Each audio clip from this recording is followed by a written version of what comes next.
can an MP ever be fully safe? First, I'd like to say I offer my condolences and thoughts to Sir David's family and his colleagues. In answer to your question, Mark, the answer is no. And I have to explain why. We have to understand the concept of security. There is no such thing as 100% security. It's a myth. The best we can hope to achieve in any security scenario is to minimise the risk. And we do that by employing and engaging and retaining security professionals who are highly trained, highly experienced, and who are suitable for the task at hand. One of the main problems is that most of the general public and most of the public servants that we have in this country operate in what we call condition white, which means that they go about their lives and their day-to-day business blissfully unaware of their security surroundings.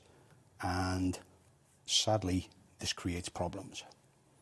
Graham Whettone also joins us. Graham, do you echo what Mark had to say there? Because clearly there is top-level protection in the House of Commons. There might be some low-level protections at a constituency surgery, but these politicians are knocking on doors, shaking hands with constituents, kissing babies, and of course they've got their private lives, so they can't really be wrapped in cotton wool, can they? No, and I think the previous guest you had on explained it ever so well. 600 MPs, you cannot provide 24/7 security for them. They go about their own lives. As you said, they meet constituents, they're walking around, knocking on doors. There's no way you can protect them fully to that extent. When they're meeting their constituents in surgeries and such, even with officers maybe outside the surgery, even in the same building, you very rarely would have the uniformed officer standing next to an MP while he's holding a surgery. That's not the way we do democracy. That's not the way the politicians want to see their constituents. It'll probably prevent some people from even speaking to their MP. So, really difficult one to answer. I think we need to wait for the investigation team to carry out the investigation into this awful incident, see what the motives are, see what the drive was. It's very difficult to prevent a lone, determined individual from carrying out their task. Indeed. So what will be the main focus of police officers at this stage, Graham? What's the number one question that needs to be answered? I think you alluded to it in the earlier part of the piece. It'll be investigating the suspect, looking at their internet history, their phone, their associates, where they lived, who they socialised with, contacts they've had. That's why initially counter-terror unit are investigating it. It's much easier for them to actually scale it down to a local level and put the counter-terror unit back in halfway through the investigation. So it's completely accurate and correct for them to take over initially, conduct the initial investigation, report their findings, and a decision will be made as to maybe what the motive was. Graham, would you advise stricter measures for MPs in terms of how these constituency surgeries are set up? I think, again, there'll be another review of it. There'll be more guidance and advice put out to MPs. But again, maybe appointments, holding it with other people in the building in more secure locations. But I think, again, it comes down to what I just said. It comes down to the motive here. It comes down to the drive for this one individual to go in and do this awful act today in Leigh-on-Sea. Dr. Yates, do you think that it's possible mistakes were made today? Or is it simply the case that if somebody that's either a terrorist or not of sound mind decides they're going to murder someone, then that's what's going to happen? Well, as our fellow panellist mentioned before, lone wolf attackers are extremely difficult to manage and to identify. It's difficult to gather intelligence on them. One thing that we're pretty fortunate in the UK is we have, irrespective of the negative publicity that they've received recently, we have the finest police force in the world. We have the finest close protection members in the world, and we have the finest security services in the world. But what we have to do is we have to look at this sometimes, not just purely from a police perspective, but from a security perspective. And we're talking about close protection security, which is one of the upper echelons of the security sector. And what we need to be looking at is adopting a more proactive stance rather than a reactive stance. And what we can do is we can implement concentric rings of security and defence around our MPs. I lived in America for 6 years, and protecting diplomats and politicians in the States is completely different to here. They have a far more proactive response to providing close protection security services. And that might be the way forward. You know, as your fellow panelists mentioned, we can't have police officers assigned 24 hours to every single member of Parliament.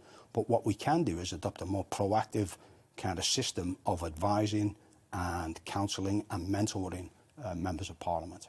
And of course, it's not just, is it, Mark, the MPs themselves. I spoke to my colleague here at GB News earlier, Gareth Milner, who used to be a special advisor at Number 10, and he pointed out that it's the assistants and the sort of constituency secretaries and researchers that work alongside these MPs. They're vulnerable too, Mark. Absolutely. And also the MPs' families, members of their families.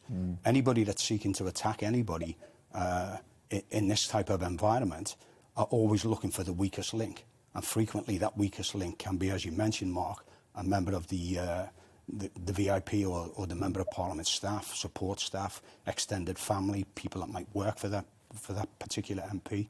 So it's an extremely difficult task. But if nothing else, we surely must realise now, if we keep doing what we're doing, we're going to keep getting what we're getting. I understand previous panellists and previous guests this evening talking about how we must protect our democracy, but people are being killed.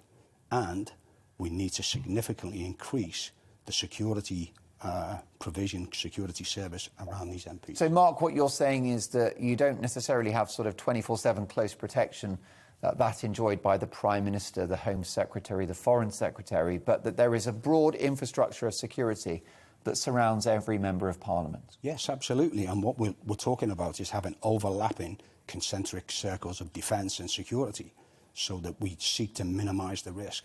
And that's entirely what the security sector is based around, is minimising the risk, because, as I mentioned previously, there's no such concept as 100% security. And Graham Whettone, what do you think that police forces can do and individual officers?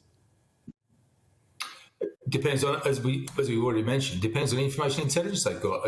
Again, it comes down to identifying people like this and then trying to prevent them. If they get the intelligence, if a Member of Parliament contacts a local police force saying that there's a risk to me, there's a threat to me, they can actually respond and deal with that. But again, you are, as has been mentioned, and then that's reactive rather than being proactive. It's difficult for the police to be proactive if they're not actually present at the scene. You could have officers sitting outside that surgery today. They would still have had to react to what happened within the building. That takes time. Graham, do you think that attacks on politicians are more likely now than they have been previously? I think we're seeing an increase in it, yes. I think we're seeing an increase in attacks on various members of society, you know, police included, health workers, etc. I think there's almost like a escalation of hate and violence towards people in society. Comes, I think, from social media, comes from a less sort of nice theme around society as a whole. So I think actually society needs to look at itself, because it seems that people in authority are more likely to be attacked these days than ever before. My sincere thanks to former police officer and author Graham Whettone and international security and close protection expert and best-selling author in his own right, Dr. Mark Yates. Gentlemen, thanks so much for filling me in there on the complexities of making our public figures safe.